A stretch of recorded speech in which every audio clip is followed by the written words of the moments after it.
Hi, I am Dr. Julie Brown. I am your CAREC-trained concussion doctor, board-certified chiropractic neurologist, and today I'm going to talk about the 3 most common pieces of advice I give. Now, that being said, this is not advice to you, and it doesn't mean that I give this advice out to everybody, let alone all 3 together. But the first one that I find most commonly is people are not eating enough protein.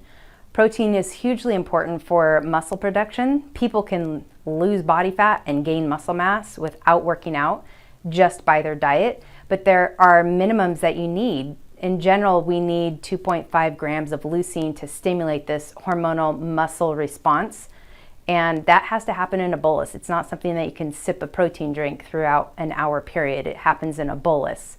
And we want muscle production because it is the biggest sink for our carbohydrates, basically. It also allows to get a lot of feedback up to the brain.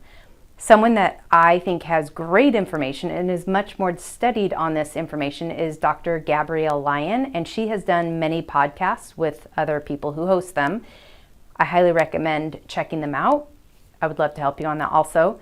The second thing that I recommend is to avoid polyseed oils like the plague. So any of your fats that don't really come from animals are not great for you, and they haven't really been in our diet for that long. I mean, 100, 150 years, I'm not exactly sure on that, but that's not long for as long as humans have been around. And I just talked about a study in which linoleic acid was studied in regards to its effect on the brain, which is an omega-6 found in these seed oils. And the author's conclusion was maybe it's best to avoid these to be neuroprotective. Nice way of saying don't eat them.